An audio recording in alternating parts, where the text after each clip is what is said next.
Hi, everybody. Welcome. My name is Elena Armburst. I'm going to be hosting and getting you guys through all this amazing information that you're about to be exposed to today. Thank you so much for joining us, taking time out of the middle of your day. Hopefully, wherever you are, it's not as hot as here in beautiful sunny Arizona. And if it is, I hope you have air conditioning to keep you cool while you hear all this great information.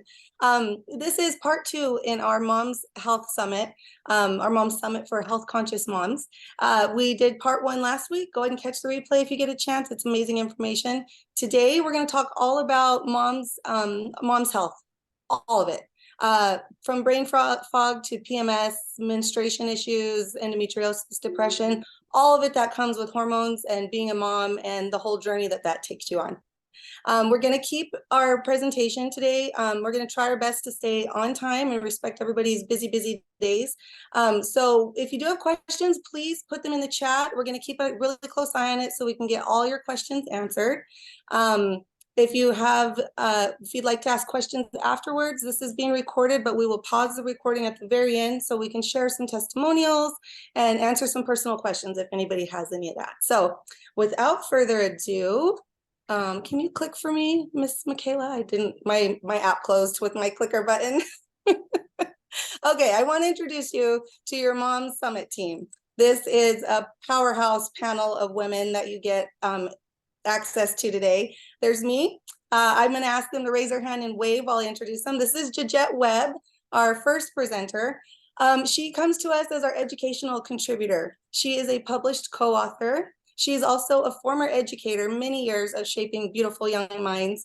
She's also a former franchise owner of the internationally renowned Kumon Math Reading method program. So she's been changing lives educationally for several years. Now she's helping expand education into the health realm and help many more families that way. So welcome, Gigette. We're so glad you're here. Next up, we have Michaela Morell. She comes to us all the way from Sweden. She's our Swedish nutritionist. She's behind foodchangeslives.com. You may have gotten the invite to come here today through that page, so thank you for being here. She's an expert in omega-3 education. She is the creator of a Facebook group on, a Facebook group called Omega-3 Education, We Share Experiences. There's over 5,000 followers in there, an abundance of just amazing health information, support. So if you can, check out that. She specializes, in inflammation, gut health, and cellular health. All things that you don't know the importance until you know. She's helped improve thousands of lives all around the world, and we're really grateful to have her and her expertise here today. So thank you, Michaela. Also today, lucky for you guys, we have Mrs. Heather Jamison. You want to give a wave, Heather, so everybody knows your beautiful name and face? Heather is a certified health coach.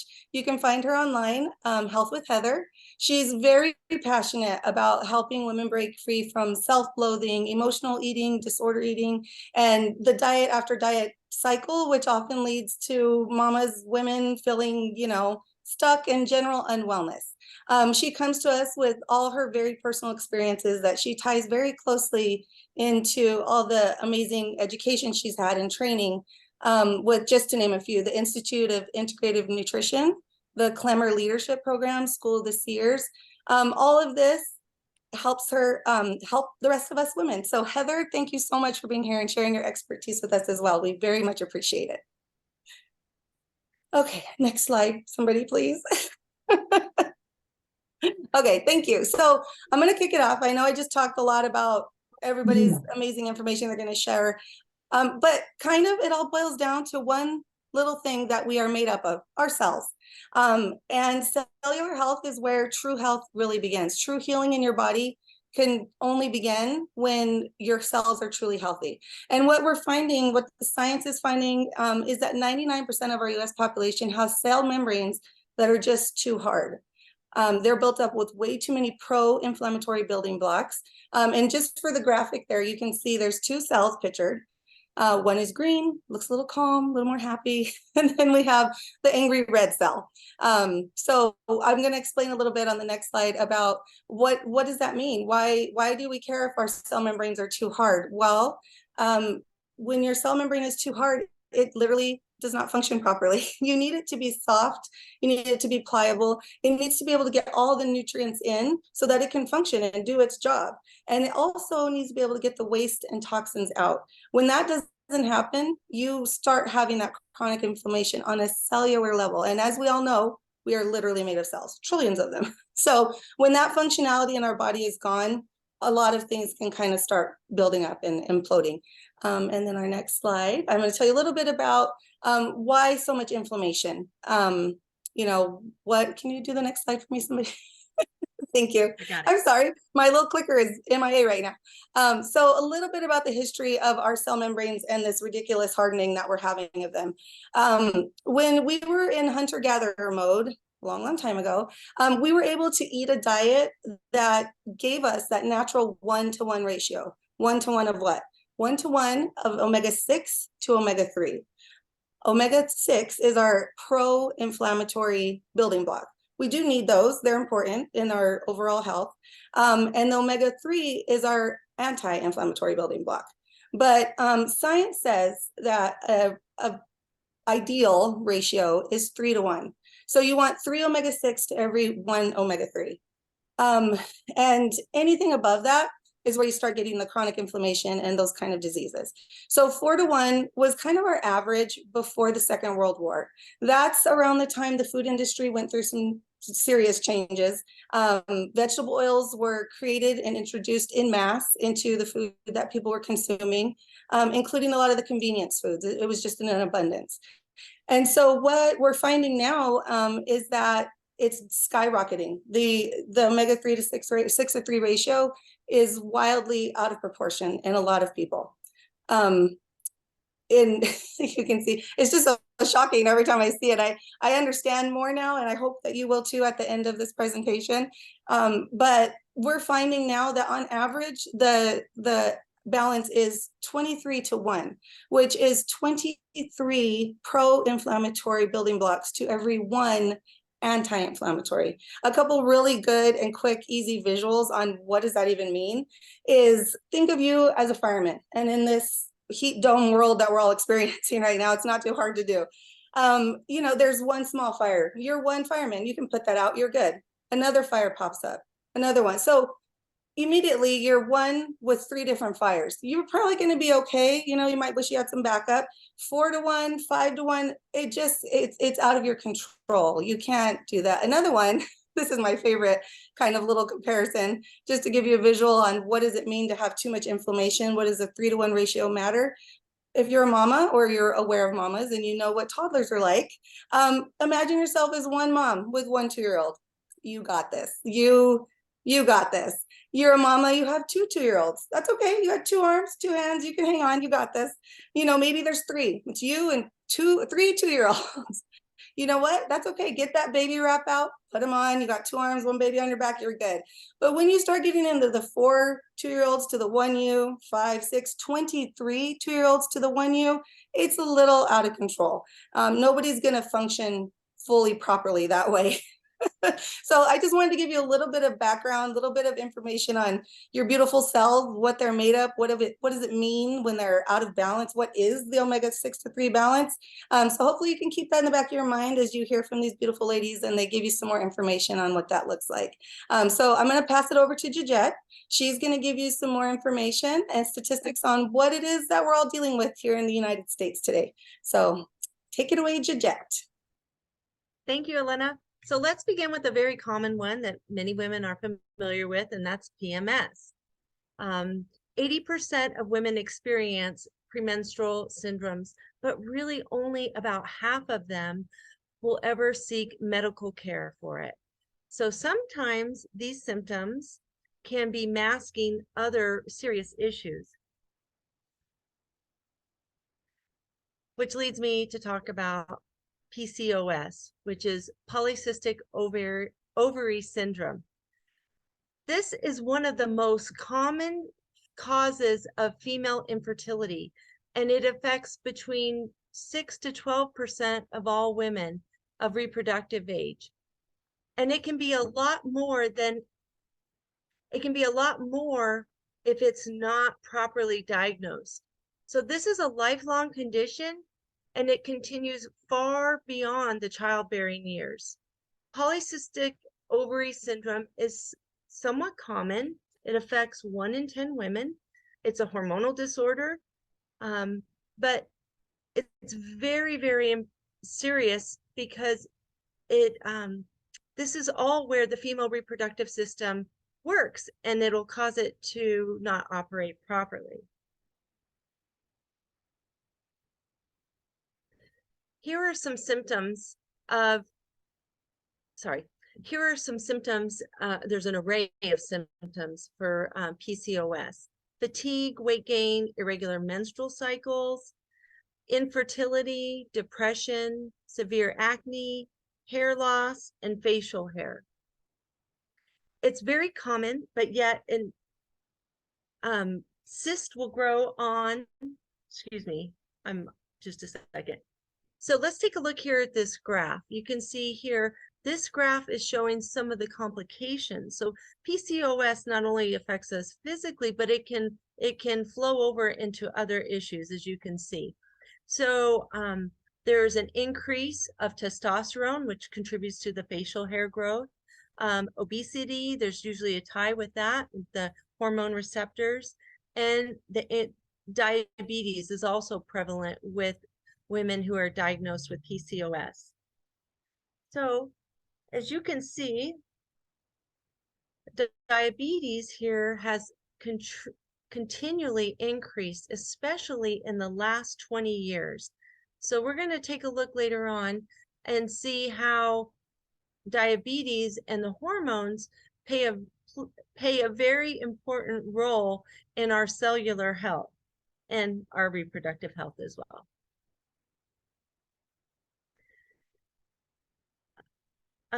I would like to go back just a second, if I may. I apologize. I wanted to point out that, here we go. Whoops, a little bit too much. All right. So with PCOS, there are actually multiple cysts that will grow on the ovaries, and it'll give the ovaries a large studded appearance. In addition to the cysts, patients will often exhibit abnormally high levels of testosterone, as I mentioned, and the irregular periods. So this also is something important to know. This affects all women of all races and ethnic groups. Okay, let me get back onto my right side because I didn't want to leave that out. I'd like to now talk about endometriosis. I know personally some friends that have this, and it can be very, very painful. It's very common. More than 3 million cases are diagnosed per year. Endometriosis is a disorder in which the tissue, similar to the lining of the uterus, grows outside the uterine cavity. The lining of your uterus is called the endometrium.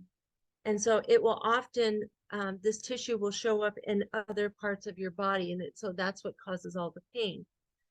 As I mentioned, it can affect 1/4 of our young women today.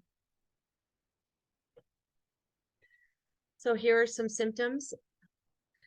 Painful periods. It kind of looks like PCOS in a lot of similar instances, and PMS. Painful bowel movements, pain while urinating, fatigue, diarrhea, constipation, bloating, nausea, painful intercourse. And one of the things that is difficult about diagnosis and why it can be so painful later on is that it's very, very difficult to diagnose. And there are stages of endometriosis, and the longer it goes undiagnosed, the more severe these symptoms become. Sometimes endometriosis is called the missed disease because they often don't diagnose it in time, or early enough, I should say. It usually takes from the very beginning of onset of the symptoms 7.5 years to diagnose. And that can affect women's health later on. And between 30 and 40% of women with endometriosis cannot conceive because there's internal scarring from the delay in treatment and diagnosis. At this time, I'd like to have Michaela explain how it affects us more deeply in our health. Yes, thank you so much, Gigette, for the statistics and for bringing some of the problems up. And that is what I'm gonna explain more of how the body's built up and how it functions and what we can do to understand it. Because when we understand how our body is built up, we can understand better what we can do to help it. So one thing I always want to remind people is that as women, our bodies are amazing, and we are always trying to prioritize the baby's health when we are pregnant to create as healthy baby as possible. So we want to be born perfect, and that's what our body is trying to do as long as we have the right circumstances. And sometimes we have drugs, we have medicines, we have pesticides, we have different things that can affect this negatively. But we also have things that we can take charge of. And a lot of these health issues we're talking about today, like PMS, like PCOS and so on, it's all due to hormonal imbalances. And for us to create a hormonal balance in our body and create optimal body function, we have to understand the connection between our gut and our brain, the connection between our cells and our brain. Because here's the thing, we cannot just fix one thing. There is not a single pill out there that can help you with your health issues. It can maybe mask it. It can maybe take away some of your pain, some of the uncomfortableness that you're experiencing. But a lot of the times, we are struggling with more than one thing at a time. So for example, if our gut is not functioning correctly, our cells are not going to function correctly because the gut will not be able to absorb all the nutrients that the cells need to be able to function.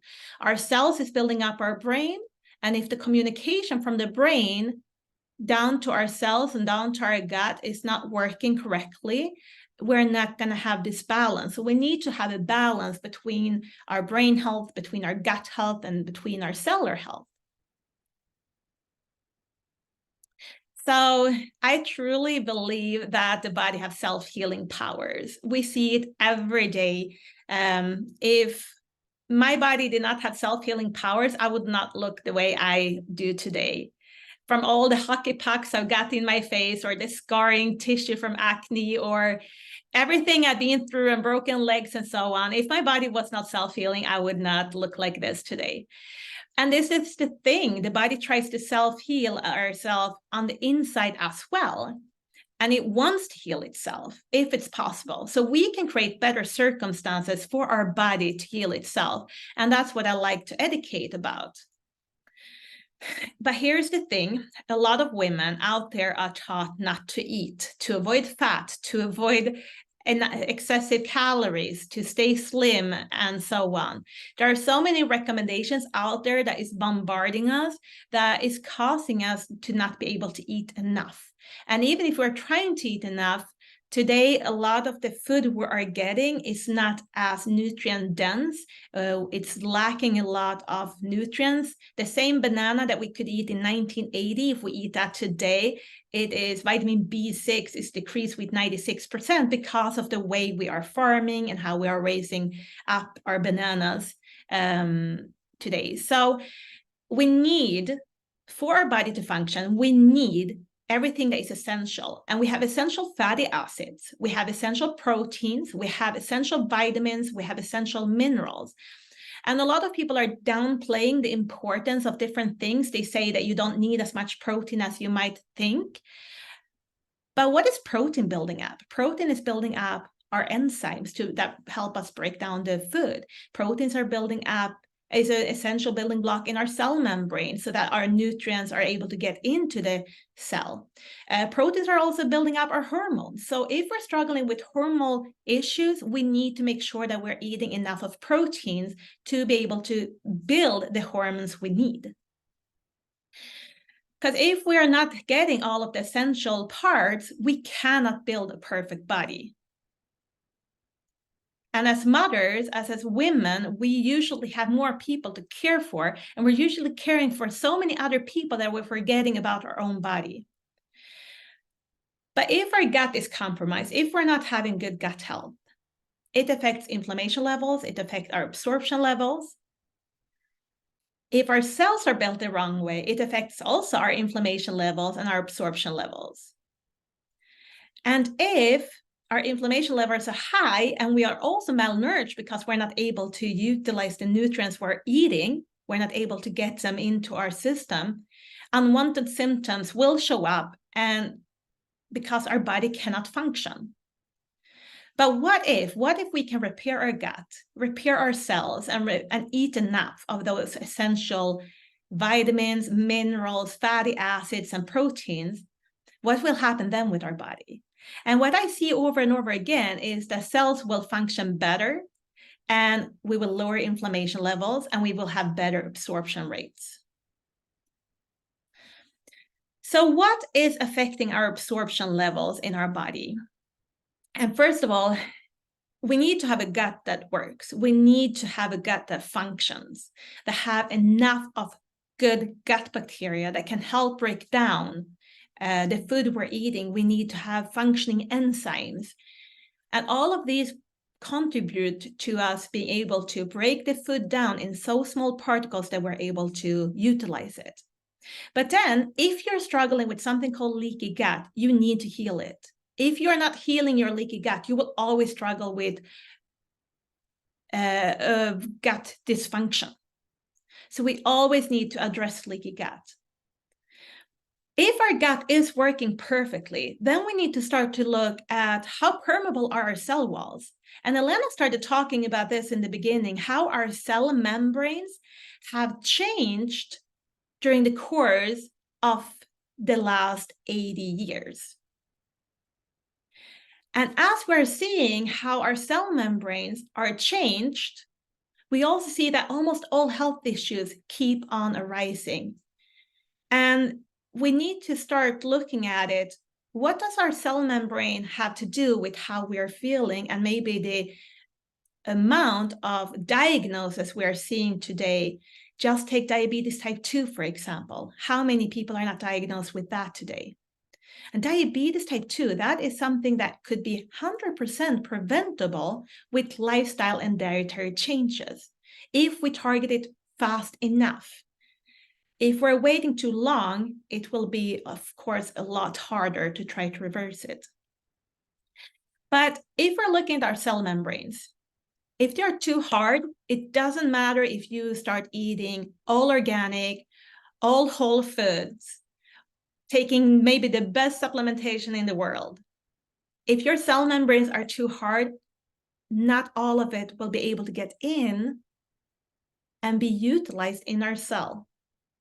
And a lot of toxins are not able to get out, creating a toxic environment, making our cells more prone for damage, not being able to create the energy we need, and eventually also maybe not being able to work when we're supposed to create a new cell, and it can cause interruptions with that, leading to more serious health issues.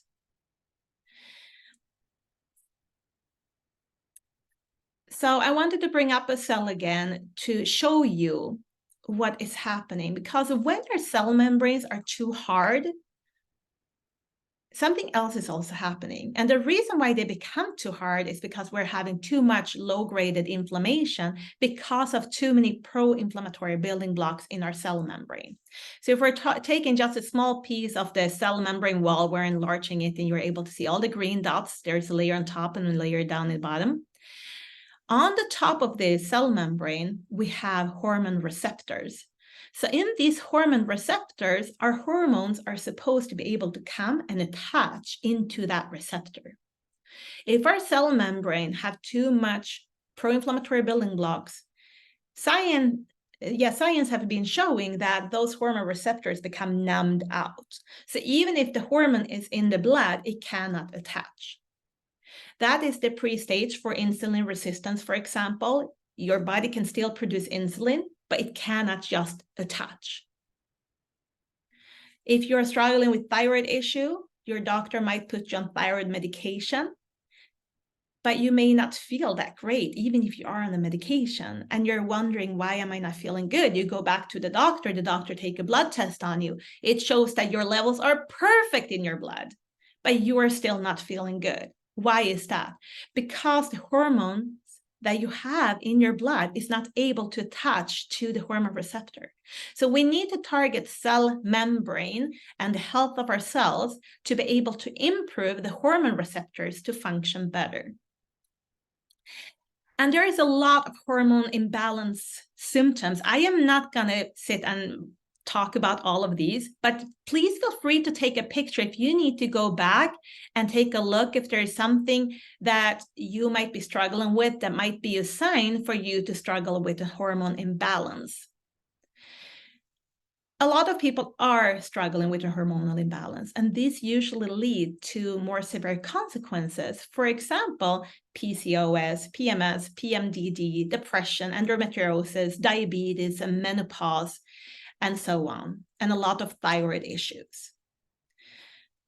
So when we're looking at all of these hormonal problems women are struggling with, and we're looking at inflammation, and start to connect the dots in between, we already know the inflammation is the root cause to most health issues. And if you go out and just Google arthritis and inflammation, it will pop up a lot of information, allergies and inflammation, Alzheimer's and inflammation, diabetes and inflammation. It will pop up a lot of articles talking about how it have a connection. But more and more science is also showing that it may also play a role in reproductive dysfunction. And there, PCOS comes in. Pelvic inflammation disease as well, obesity, endometriosis, and recurrent pregnancy loss. And we're going to talk more about pregnancy and fertility in our next summit in August. So please keep your eyes open to take a look at that as well. But if we're looking at endometriosis, yes, it is an inflammatory disease. Yes, inflammatory chemicals play a role in the growth and development of endometriosis. Endometriosis also releases inflammation into the surrounding area and trigger an inflammation reaction from the immune system too. So what if we're able to target the low-graded inflammation? We're able to target our gut health, and we're able to target our nutritional deficiency. Isn't it logical then that we will reach a better hormonal balance and optimal body function? But what do our brain need? What does our gut need? And what do our cell need? Please feel free to be ready to take pictures because it's going to go fast. Our brain needs the right building blocks. Okay, so we have a brain that weighs about 3 pounds. 60% comes from fat. And the rest comes from water and protein and carbohydrates and salts.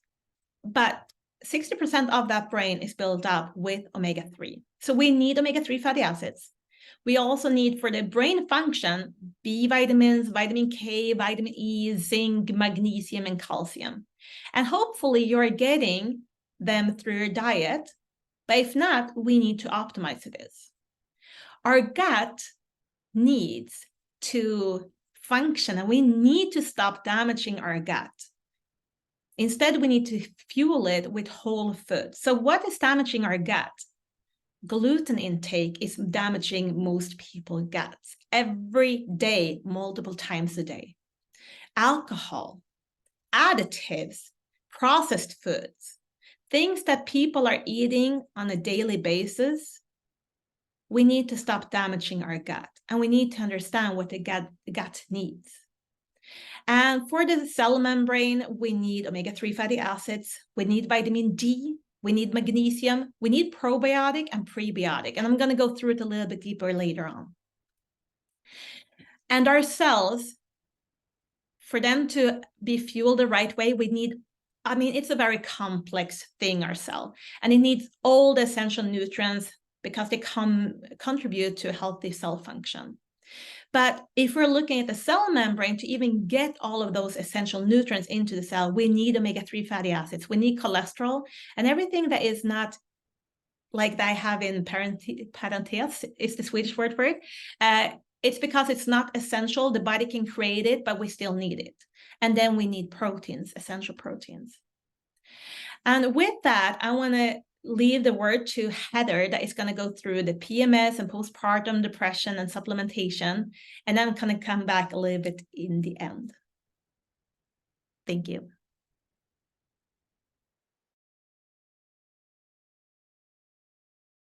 Are you with us, Heather? We can't hear you. I'm asking to unmute you now. Thanks, Michaela. Sorry. I got disconnected before and then wasn't letting me unmute.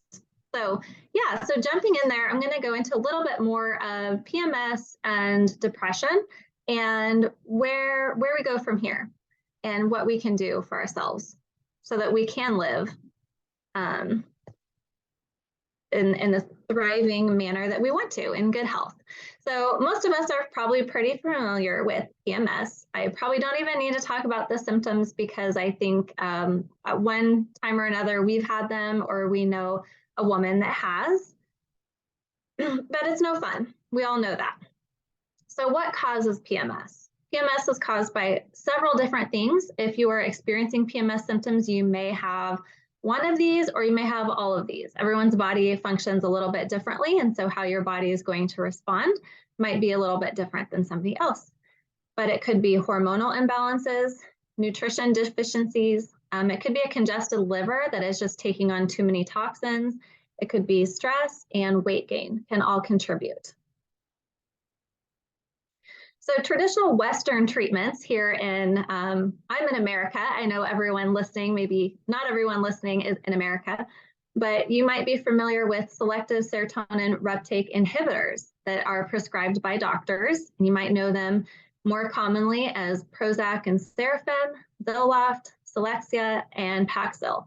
These are all prescribed by doctors to treat PMS symptoms. And I know sometimes they will do birth control as well. I didn't put that on the list. And all of those have side effects. They cause impaired sleep. If they're a serotonin inhibitor, obviously they're going to affect your sleep.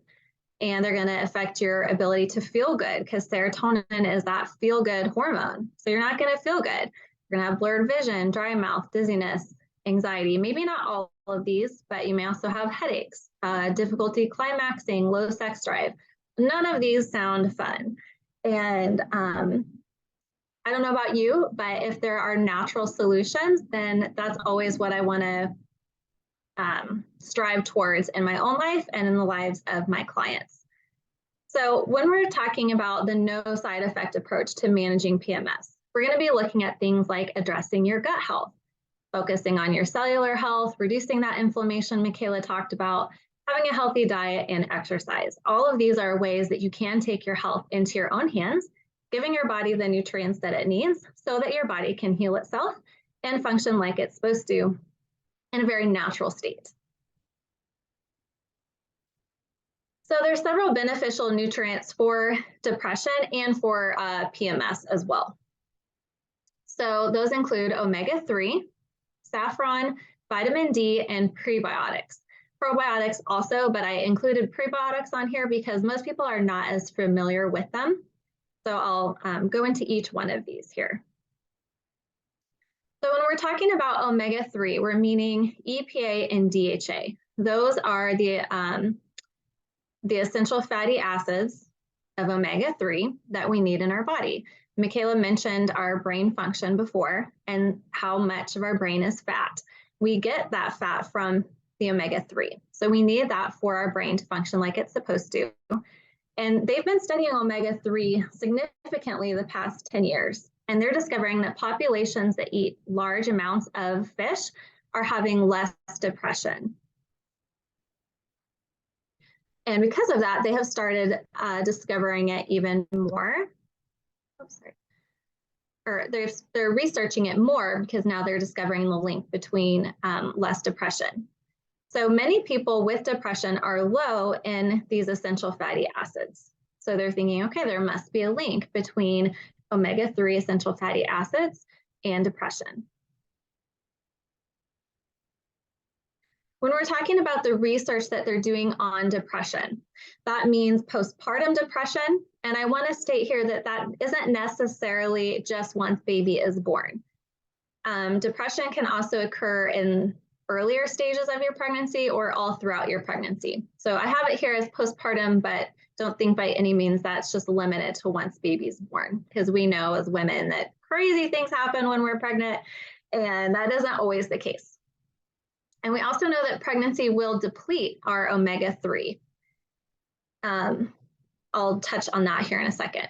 But I also want to mention that when we mean depression, we're also talking about PMDD, which is really severe PMS in a way. And the PMDD symptoms also include depression. So that's why I have it here.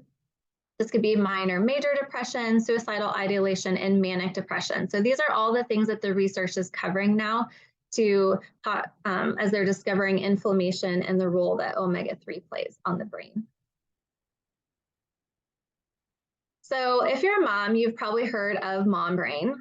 I know I have, and you always know that it's worse after you just had a baby. I never knew. I just thought it was a thing people said because now they were not getting as much sleep. I have 4 kids myself, and when you're not sleeping at night, of course you're going to have more mom brain, right? But it is an actual scientific thing. So we sometimes get brain fog or we get mom brain because our nutrients when we're pregnant are all going to our baby. Your baby's brain is, the brain controls every part of the body. So the brain is the most valuable thing that the baby is developing and creating while it's in utero.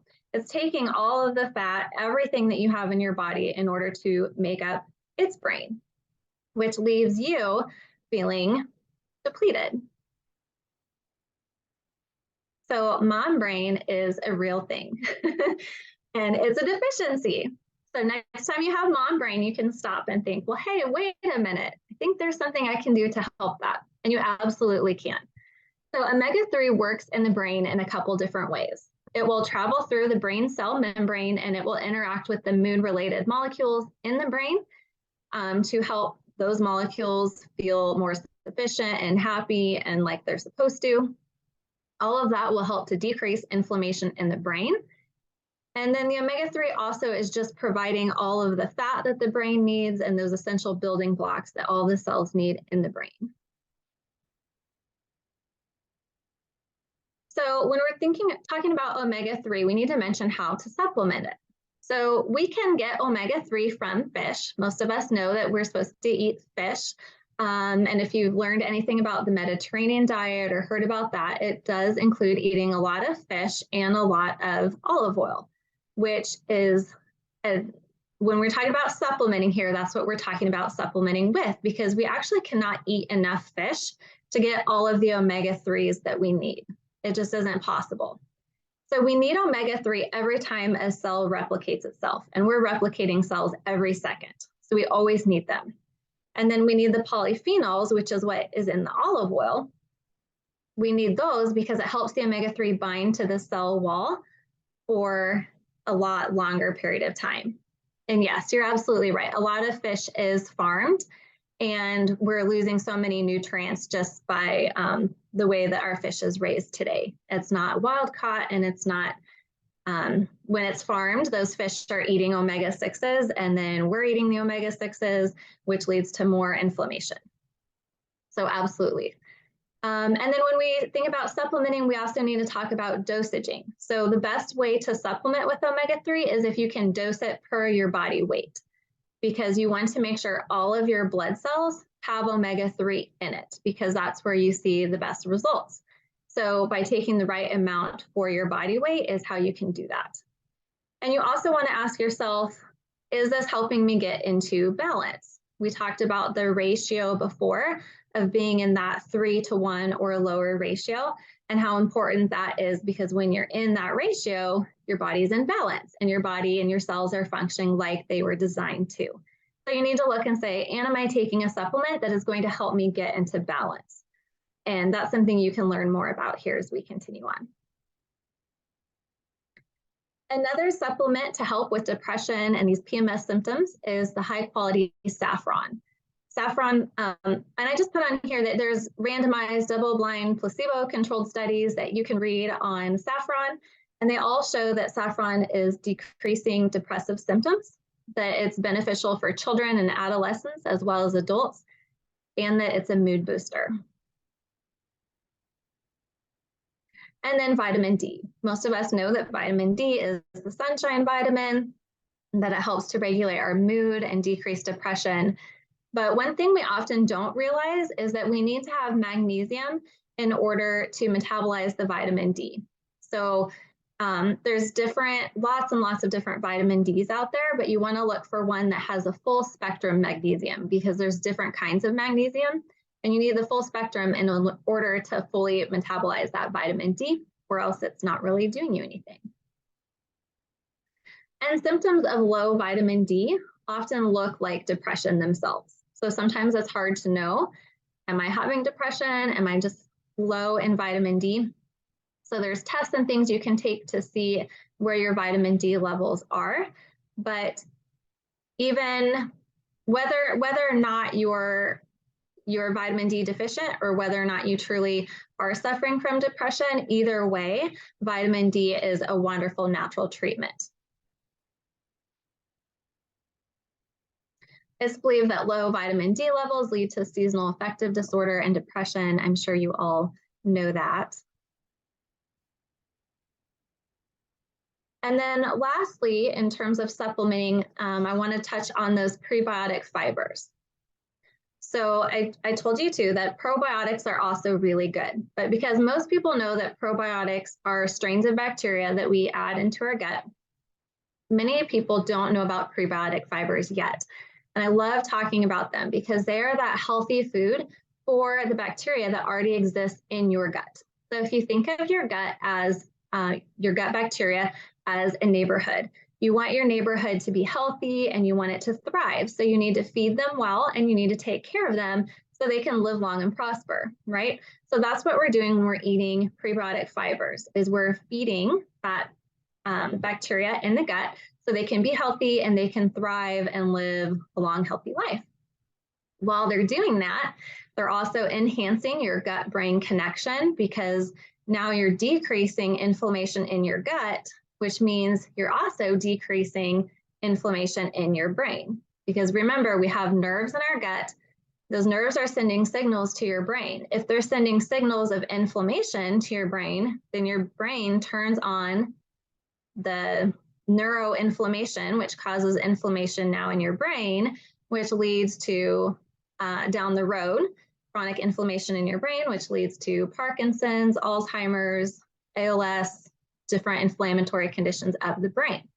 So by having those prebiotic fibers in your gut, you can shut that down. Also helps to heal the gut lining so that you are no longer having any leaky gut or leaking toxins into your bloodstream. And one thing is, when you're digesting the prebiotic fibers, your stomach releases an acid, and it's that acid that works to heal the gut lining. So just a little extra information on that for you. I think that's pretty cool. So I'm going to turn it back over to Michaela now so she can give us some more information on optimizing our health. Okay, thank you, Heather. That was really educational. And I'm just going to go through, so please feel free to take pictures. I'm going to try to speed this up so that we can be done on time.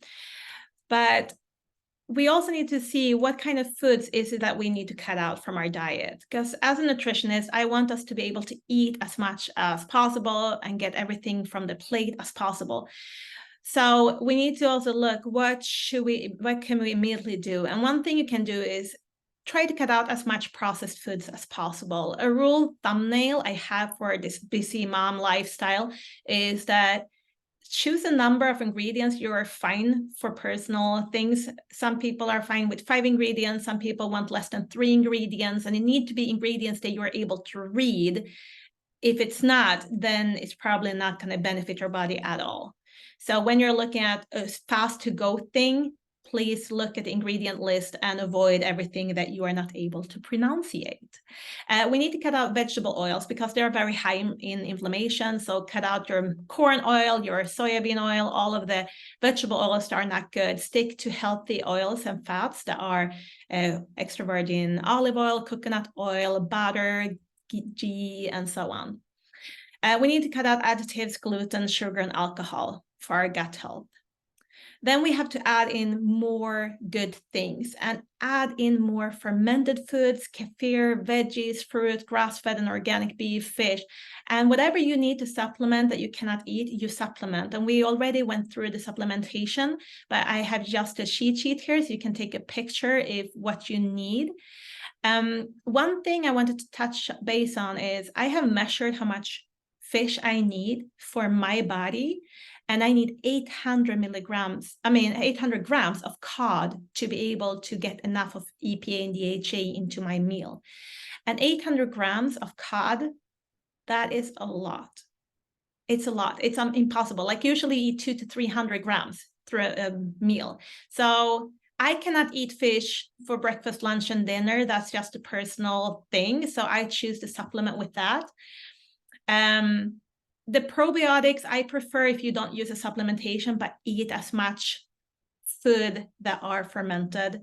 You can, of course, supplement with it, but it's very hard to find a good supplementation that is actually working and that is actually activated in your gut and so on. Then, yes, if you're struggling, if you're drinking too much coffee, please get rid of the coffee. Please find natural solutions. A lot of women struggle with too high caffeine intake, and it's not good. So there's a really good supplementation that we were already talking about. The saffron works very well with regulating those imbalances.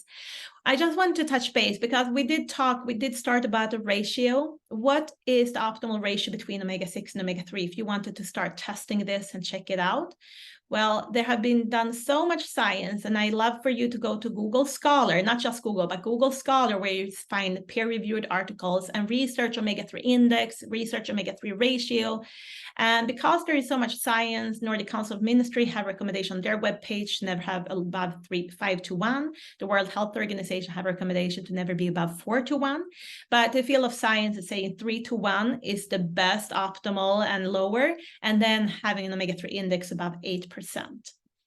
And if you go and look at the science, we can find a lot of science showing that one observation study found that women who consume omega-3 fats are 22% less likely to have endometriosis than women that consume the least. So just adding a high quality omega-3 can benefit your health a lot. Of course, I want you to target cellular health, gut health, and your brain health at the same time. But if it was just one small change you could do that would have a big impact, it is making sure that you get enough of omega-3. We also see in PCOS that with it was 9 trials involving 591 patients were included. They were able to see that they might be considering omega-3 fatty acids as a treatment for PCOS with insulin resistance and so on. So please do your research, and the biggest important part is to measure where you are at, because myself, I struggle with a lot of health issues. I started taking blood work to see, and I had way too many pro versus anti-inflammatory building block. Correcting that imbalance did change a lot in my own health. And there's lots of people sharing what have happened in their lives before and after they start implementing more omega-3, and that they actually measure so that they know they get the right dosage. So join the Facebook group, and now let's jump over to Elena again that can finish and wrap this up.